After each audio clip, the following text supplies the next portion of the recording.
Download aplikasi Kontan sekarang di App Store atau Play Store.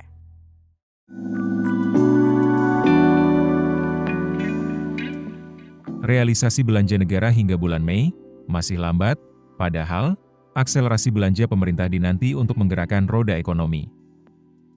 Berdasarkan data Kementerian Keuangan, realisasi belanja negara hingga akhir Mei 2025 mencapai Rp1.016,3 triliun. Realisasi ini baru mencapai 28,1% dari pagu Rp3.621,3 triliun. Bahkan lebih rendah 11,26% bila dibandingkan periode sama tahun lalu.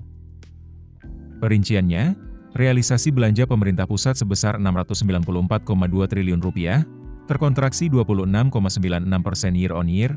Penurunan terjadi, terutama pada pos belanja barang, belanja modal, belanja bantuan sosial, hingga subsidi. Sementara itu, realisasi transfer ke daerah sebanyak Rp322 triliun, naik tipis 0,31% year-on-year. Kepala Pusat Makroekonomi dan Keuangan Institute for Development of Economics and Finance Rizal Taufikur Rahman menyayangkan rendahnya realisasi belanja negara. Idealnya, kata Rizal, akselerasi belanja harus dilakukan lebih awal, yakni mulai akhir kuartal kedua dan dipacu penuh di kuartal ketiga. Jika realisasi ngebut di penghujung tahun, maka belanja pemerintah hanya akan berfungsi sebagai penghabisan anggaran tanpa efek berganda ke perekonomian. Timing terbaik adalah Juli hingga Agustus 2025 sebagai momentum krusial, di mana dana APBN harus mulai mengalir deras ke proyek-proyek padat karya, bansos produktif, serta insentif belanja pemerintah pusat dan daerah, ungkapnya. Jika disiplin belanja tersebut dilakukan, maka belanja negara akan mampu menjadi jangkar pertumbuhan di tengah konsumsi swasta yang belum pulih dan ekspor yang mulai tertekan. Lebih lanjut, Rizal juga mengingatkan agar strategi realisasi belanja jangan lagi berorientasi hanya pada serapan, tapi juga memiliki dampak positif.